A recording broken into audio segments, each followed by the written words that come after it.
एक 5 साल का मासूम जो अपनी मासूमियत के साथ सिर्फ फुल्की खाने के लिए घर से निकला था। उसे क्या मालूम था कि जिसे वो अपना अंकल और घर का किराएदार समझ रहा है वही उसकी जान का दुश्मन बन जाएगा। गोरखपुर से एक ऐसी रूह कपा देने वाली वारदात सामने आई है जिसने इस पूरे इलाके में सनसनी फैला दी है। सहजनवा नगर पंचायत क्षेत्र से महज 24 घंटे पहले लापता हुए एक मासूम बच्चे की लाश शुक्रवार को झाड़ियों के बीच बने एक खंडहर में बोरे के अंदर बंद मिली। हत्यारे ने इस घिनौने जुर्म को इतनी बेरहमी से अंजाम दिया कि जिसने भी सुना उसकी आंखें नम हो गई और गुस्सा 7वें आसमान पर पहुंच गया। पुलिस ने सीसीटीवी फुटेज के आधार पर घर के ही किराएदार को दबोच लिया और इस हत्याकांड की परतों को खोलने में जुट गई। ये दिल दहला देने वाली वारदात गोरखपुर के सहजनवा नगर पंचायत की वार्ड संख्या 9 पिपरा इलाके की है, जहां के रहने वाले विपिन सिंह नाम के शख्स का 5 साल का इकलौता बेटा गुरुवार 2 जुलाई को शाम करीब 5 बजे अपनी दादी से फुल्की खाने के लिए पैसे लेकर अपने घर से बाहर निकला था।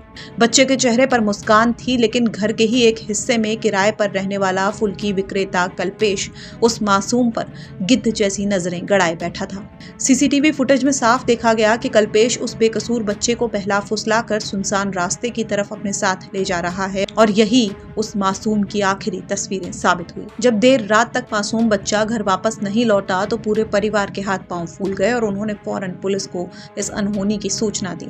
पुलिस ने मामले की गंभीरता को देखते हुए रात भर सर्च ऑपरेशन चलाया, लेकिन शुक्रवार की दोपहर तक मासूम का कहीं कोई सुराग नहीं मिल पाया। शक की सुई जब घर के किराएदार और फुल्की विक्रेता कल्पेश पर घूमी तो पुलिस ने उसे हिरासत में लेकर कड़ाई से पूछताछ शुरू की। इस दौरान शुक्रवार शाम को एक सीसीटीवी कैमरे की फुटेज ने पुलिस के शक पर पक्की मुहर लगा दी, जिसमें कल्पेश बच्चे के साथ जाता हुआ दिखाई दे रहा था।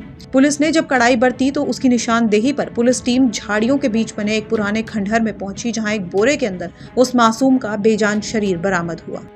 कल शाम को 5 बजे के बाद जो है गायब हो गया। हम लोग पता लगाए, नहीं पता चला तो थाने की सूचित किए।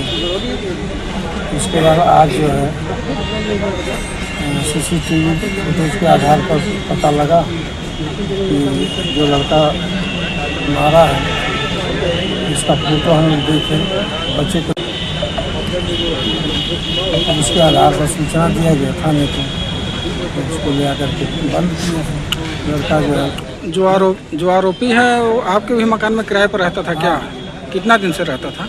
1 महीना। मासूम का शव मिलने की खबर आग की तरह फैल गई और घटनास्थल पर हजारों लोगों की आक्रोशित भीड़ जमा हो गई। इसके बाद हालात को संभालने के लिए कई थानों की पुलिस फोर्स को बुलाना पड़ा। गीरा सर्कल के सीओ और थानाध्यक्षों ने भारी पुलिस बल के साथ मौके पर पहुंचकर इलाके को सील किया। फॉरेंसिक टीम ने तुरंत खंडहर और शव के पास से वैज्ञानिक साक्ष्य और फिंगरप्रिंट्स एकत्रित किए ताकि हत्यारे को अदालत में सख्त सजा दिलाई जा सके। इलाके में इस बात को लेकर भी गहरा आक्रोश है कि मासूम के साथ हत्या से पहले कोई और घिनौना कृत्य तो नहीं किया गया है। हालांकि पुलिस अधिकारियों का साफ कहना है कि पोस्टमार्टम रिपोर्ट आने के बाद ही मौत की असली वजह और अन्य गंभीर पहलुओं का आधिकारिक खुलासा हो सकेगा।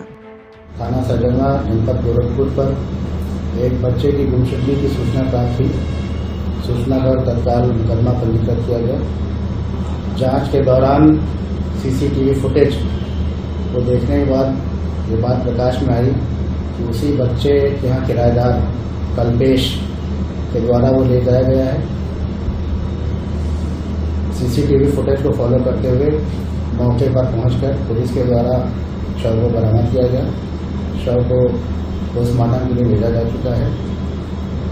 अभियुक्त कल्पेश को हिरासत में लेकर के पूछताछ किया जा रहा है।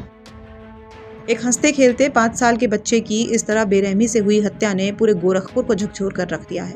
फिलहाल मुख्य आरोपी किराएदार पुलिस की कस्टडी में है और गीरा सर्कल की पुलिस इस खौफनाक वारदात के पीछे की असली वजह तलाशने के लिए वैज्ञानिक साक्ष्यों के आधार पर जांच को आगे बढ़ा रही है।